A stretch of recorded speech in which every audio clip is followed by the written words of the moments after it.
Hi, I'm George. Welcome to GMakes, and today we are going to learn how to make this procedural lightning effect using the new shortest path nodes in Blender 3.3. So if you're using Blender before 3.3, this won't work because this uses the nodes that are new to 3.3. So let's get started. Right here in Blender, new instance of Blender. I'm going to delete the default cube. We don't need it. I'll actually just delete all this for now. I'm going to insert a curve, actually, is what we're going to use for the base of this method, because I want to be able to draw lightning, basically. And if you go to edit mode on a curve, you can choose the draw option up here, and you can draw a curve. So that's what I want to be able to do, as well as like control the lightning procedurally using geometry nodes. So here we are. We got a curve selected. That's going to be our object. I'll even just rename it lightning up here. And now we're going to, I just grabbed a new window. We are going to switch to our geometry node editor. I like the new logo. That's like bubbles or something. I don't know. I like it. It's kind of fun. I guess because it's like meant to like scatter stuff all over. But we're going to add a new one. And then we are going to geometry node, input, output. We'll hide that for now. How this node works, it needs a mesh. So like we just need a curve to mesh node. To mesh. So right now, that's how the new nodes. And the new nodes we're going to be using are shortest edge paths, edge vertices, and then edge paths to curves. Those are the three new nodes we'll be using that are very useful. These need, we need edge paths to curves. So first of all, we need a mesh. Because we need to edge paths. So that's like on a cube, not a plane, a cube. That's going to be, if you're like, go here into wireframe or x-ray mode, that's going to be all the edges, those would be edge paths. So then what we're finding is the shortest edge path from a defined point, from like A to B. So on this mesh, if we want to go from here to here, we go, okay, shortest path is on like a cube. But we have a curve, and a curve doesn't it has one edge, I guess, technically. We convert it to a mesh. So for all of this to work, we need to give it more edges, more vertices, more edges, more polygons, essentially, whatever you want to call them, more faces. So this curve to mesh, we are going to add a profile curve. Normally we do profile curve to get some thickness. We use like a curved circle or something. I'm going to start off with actually a quadrilateral, a rectangle. You can really, this is a nice thing about this, is you can really use any curve primitive as like your basically profile or cross section of your base mesh. But a quadrilateral I like because basically I'm going to start by making a plane. So if I put this curve into here, we'll see we have, I'll go to x-ray mode. We have a quadrilateral, it's a mesh, but it's too big. So I want the width to be 1. And I'm actually going to right now make the height 0. So I have a plane right now. So this is a plane. If we go to x-ray, you can see I got all my fun stuff. But it's still not that much geometry. Like it's just going to go in lines or like splay off. So I don't want that. So I'm going to actually also resample my curve. I'm going to keep it at count for now. So this will give us this more geometry going that way. You could also use length and make it like 0.01 or something. But I'll just go count because I have a little more control. And we'll make that somewhere before things start getting funky there. So we'll keep that at like, yeah, we'll go like 30 maybe for now. You can see that's giving us, I go to like, that's giving us both geometry, a little bit of geometry this way, and that way. But there's no like subdivisions going lengthwise right now. So we'll need to add those and all that fun kind of stuff going forward. And you can actually, I think if we subdivide curve here, so yeah, we can subdivide the curve here. So that will give us even more geometry. Let's do 2 for now. And maybe we'll down this then to 20. So now we have our mesh. And now we can go ahead and use this edge paths to curves. Yay. Nothing it gone. Why it gone? It's gone because we have no edge paths defined. So that's why we have the shortest edge paths, so we can actually find some edge paths. So we can just easily plug next vertex index into next vertex index. We still can't see anything. We might not for a bit because we're also going to need to kind of offset a lot of this stuff. So we'll set position and then we'll grab a noise node. This is going to be for a little bit later, but then we don't have to do it later. And we'll just factor that offset, and then we'll also grab a vector math, set it to subtract, and then put 0.5. Still can't see anything, and that's all right. You won't be able to, because we actually need to also define a end vertex and a start vertex, or vertices. If you're using a mesh as your instance, you could possibly do like a vertex group and then use that, or use objects or something. I don't want to use those because I want this to be procedural. So we are going to grab an index node, which is again index of like all the points. And then we are going to grab a compare node, set this to integer and set it to equal. And then we're just going to go into A, copy that into A. And the result, first top one will set to start, and bottom one will start to end. And then we still can't see anything. And why is that? Oh, it's because of a lot of fun things. And it's really actually because of this end bit. There we go. Now we can see. Because it's comparing, again, this start bit to this end bit. So if we end bit's at 0, we can't see anything. And the way to control that is actually, what we're going to do is a spline parameter. Spline parameter. Perfect. We just use the length. And so you can see nothing pops in again. But if we, eventually when we have more geometry, we'll be able to control this more, and you'll see it. I'm going to hide this for now, but we'll use it later. So there we go. Again, if you can't see anything, you're just going to modify this number to tell what points to use, but I'll plug the length into there, and that's muted. So that's pretty nice. That's going to be our base. We'll start with that. And then, so now all we need to do is, again, we can control this little bit stuff, kind of find a place that works for you. You can add maybe a little more detail, roughness, maybe a tiny bit of distortion. I'll also make this 4D, so you can, then you have this W and you can mess with your seed essentially. Let's find a place like there, we'll say. But we still need more geometry for this to really work before this edge paths to curves, before this set position or and everything. We have basically, so this area right here and this curve to mesh, that is this. I'll keep this separate, but this right here, I think I can just join them. Control J. Yeah, Control J. I always forget how to do that.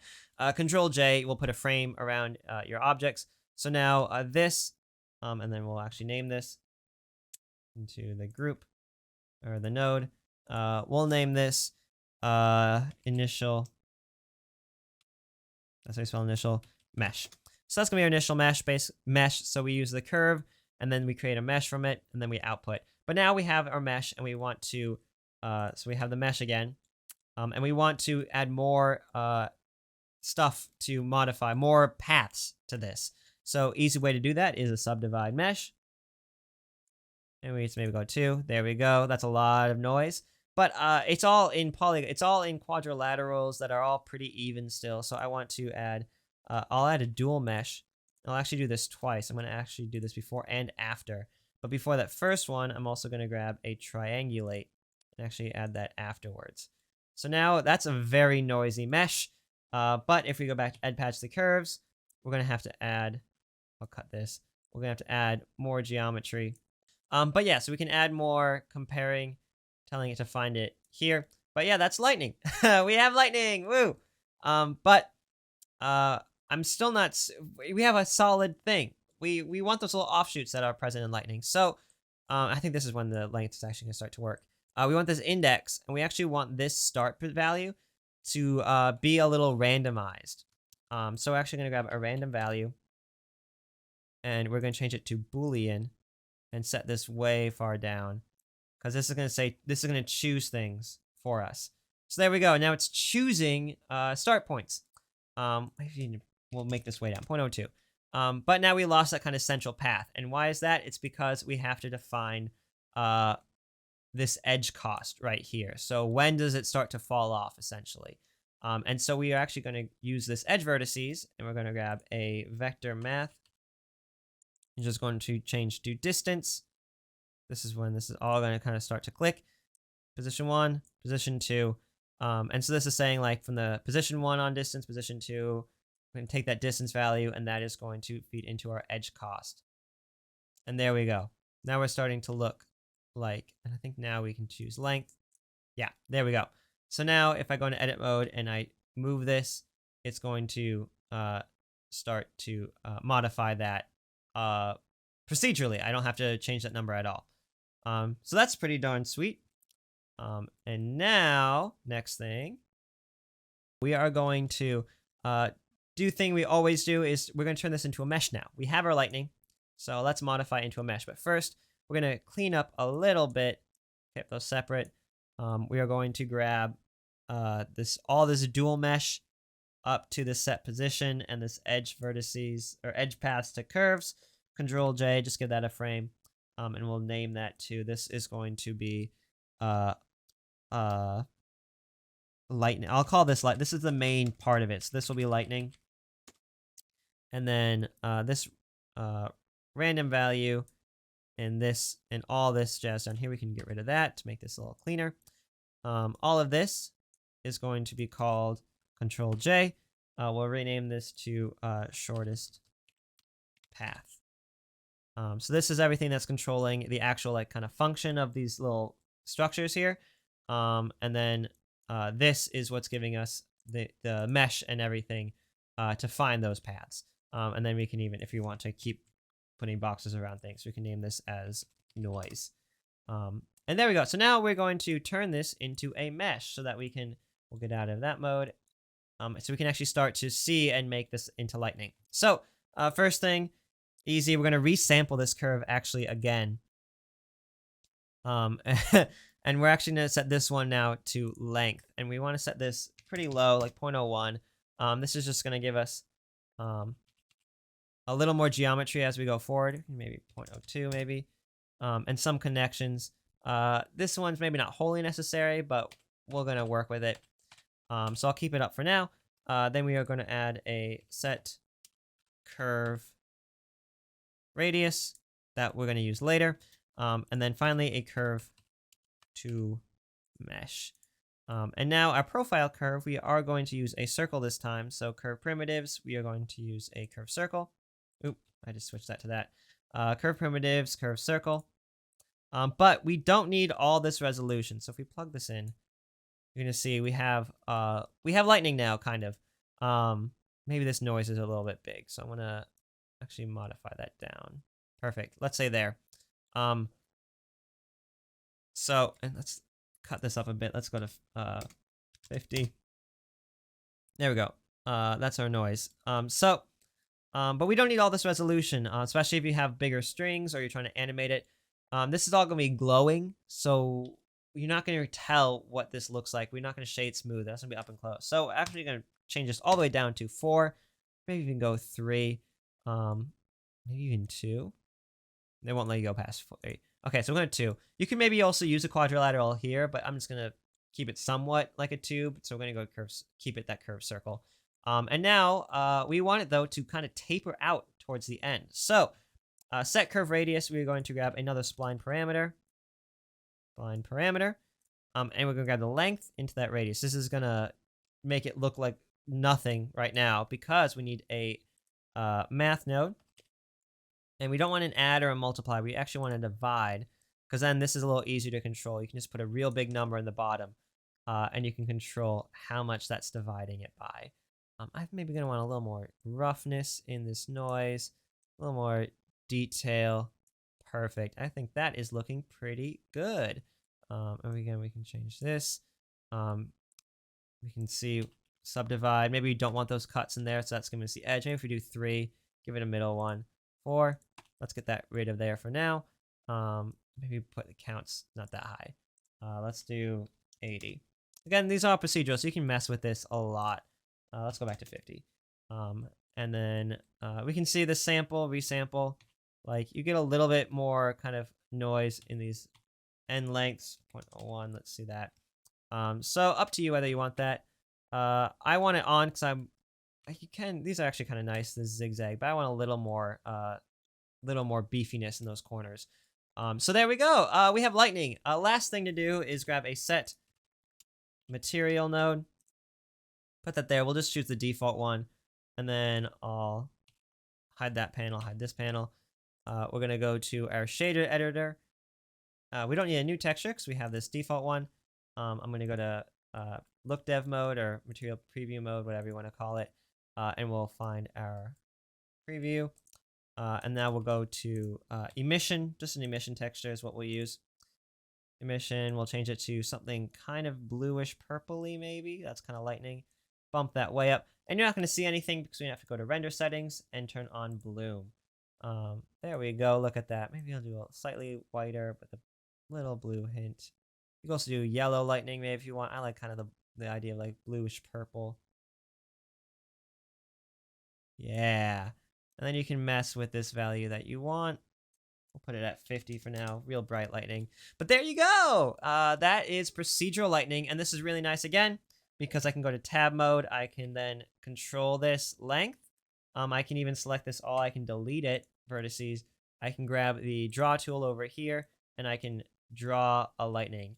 A little thing, you can only draw one at a time because it counts it. All the curves in this would be part of that first mesh, and it's only going to do the first one you draw. So that's a little bit of a drawback, but you can have some lightning, and you can kind of draw it any size. You can modify with, again, this. If you draw it small, you might have to change some of the settings for your subdivisions and whatnot, but you can get it fairly large, and you can have it coming down. A couple fun things you can do. So this is really great if you just want like lightning in a scene, like a still render. You can kind of mess with it. And then also because we have this noise up here, you can mess with this. You can really try to get the look you want. But because, again, we have this where I set it to 4D and we have that essentially seed value, you could grab a like scene frame or scene time, plug in the frame there, and then if you play it, you can get it looking kind of like it's wiggling lightning. So that's pretty great. That's pretty cool. You can also, right before this curve to mesh or set curve radius, you could grab a trim curve. I'll actually put this before the resample curve. A trim curve, and that way you could animate it coming down and striking, and you can see even the little paths animate as it comes down. So that's pretty darn cool. You can also do it the inverse way as it disappears. You could also, all the way back here at the beginning, you can change this quadrilateral to any curve primitive. So you could do a curved circle, which will be interesting. It's going to take a while because, yeah, so you have a big tube of lightning. I actually think a curved arc looks pretty nice. And that will also, an arc will also work well if you like want to, again, really cut these subdivisions to like 3, but add a little more. You can then mess with your Boolean and stuff. But then if you want to add some more angles to that lightning, I think that's pretty neat. You can also, if you want, instead of your group input as your initial curve, if you want to grab like a curved line or a curved arc or something, so let's actually do an arc. Even though I just had one. And we'll do points, and then we'll set this middle down a little bit. Set this as the curve, and we have a little curve arc here.